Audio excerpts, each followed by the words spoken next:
Hello good morning बच्चों। तो आज हम बात करेंगे रेक्टेंगुलर स्लिट की और एक दूसरा एग्जांपल है हमारा सर्कुलर अपर्चर की। इससे हम फ्रेनेल डिफ्रैक्शन की बात करने वाले हैं। तो फर्स्ट हम बात करेंगे रेक्टेंगुलर स्लिट की।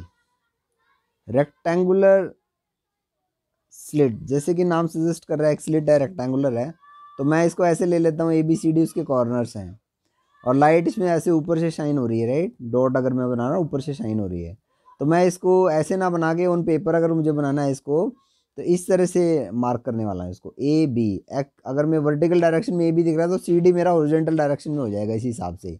इट इज़ लाइक दैट, ऐसे हो जाएगा ना। तो मैं इसको और टेढ़ा कर दूंगा तो ये ऐसे बन जाएगी, समझो ऐसे। वो वाले रीजन मुझे दिखाई नहीं दे रहे, राइट। तो इसमें अगर मुझे फ्रेनेल डिफ्रैक्शन की बात करनी है तो मैं क्या करूँगा बच्चों, मैं बेसिकली दो दो तीन केसेस बना लूँगा, ठीक है। फर्स्ट केस है wide wide aperture, wide slit अगर मेरा है ना, वाइड स्लिट। वाइड स्लिट के केस में क्या होगा, मुझे ऐसे जो ABCD मेरी स्लिट है, मेरी ये this is my slit, let us से A इसका E पॉइंट है, B इसका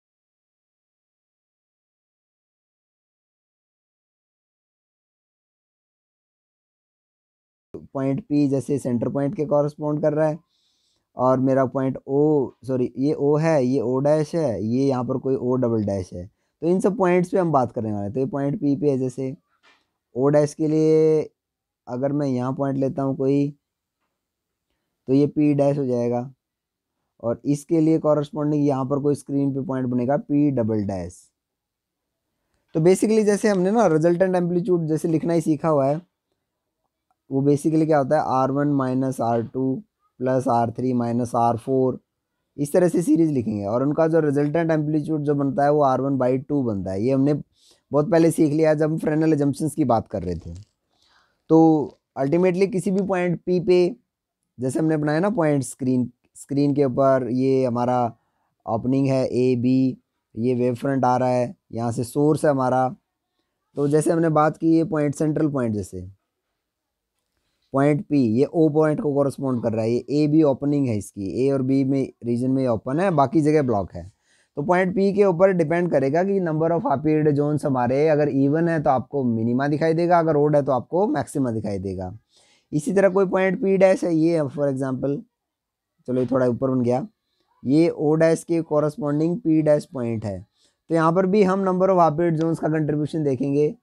इंटेंसिटी थोड़ी सी कम हो जाएगी क्योंकि यहाँ पर ऊपर वाले रीजन में हाफ पीरियड जोन्स कम है, ये नीचे वाले में ज़्यादा आए थे, राइट। तो वो भी बेसिकली डिपेंड करेगा number of half period zones पे। अगर उस पे हाफ पीरियड जोन्स ओड हैं तो आपको मैक्सिमा दिखेगा, अगर इवन है तो आपको मिनिमा दिखेगा, राइट। तो ये बेसिक थियरी रहेगी। जैसे O डबल डैश पॉइंट है अगर हमारा ये है, तो इसके कॉरस्पॉन्डिंग स्क्रीन पे यहाँ पर P डबल डैश पॉइंट मैं लिख रहा हूँ, P डबल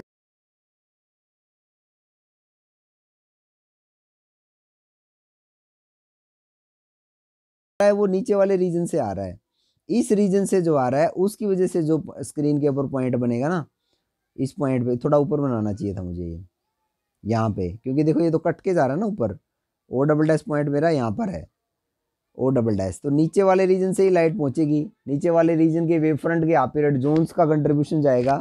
तो अल्टीमेटली मैं एक ये लिख सकता हूँ, हम ये लिख सकते हैं कि ये जब हमारा है ओपन ओपन रीजन के डायरेक्ट डायरेक्शन में, जैसे इस पे ये वाला ओपन रीजन है ना, AB वाला ये रीजन, तो इसको पॉइंट को E लिख दो, चलो इसको F लिख दो।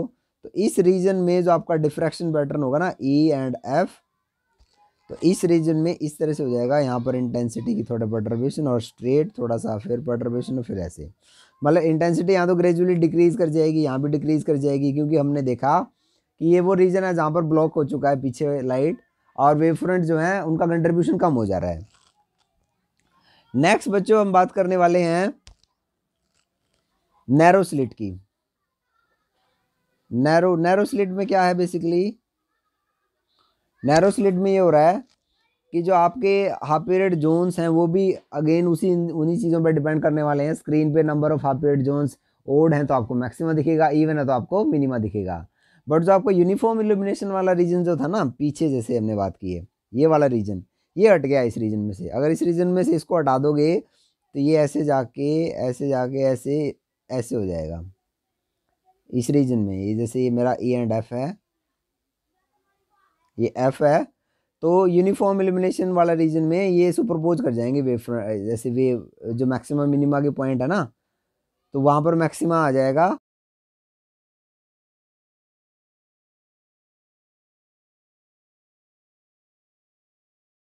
मिनिमा दिख रहा है।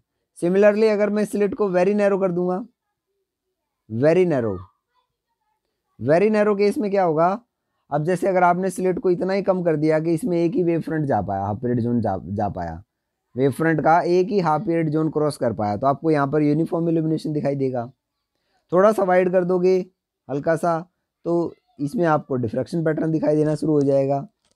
तो वही आपको कोई पॉइंट मैक्सिमा बनेगा या मिनिमा बनेगा, मैक्सिमा बनेगा या मिनिमा बनेगा, वो डिसाइड हो रहा है कि आप में हाफ पीरियड जोन जो है ओड है तो मैक्सिमा, इवन है तो मिनिमा। यही बेसिक थ्योरी रहेगी इसमें फ्रेनेल डिफ्रैक्शन में, जब भी हम बात करेंगे मैक्सिमा या मिनिमा की।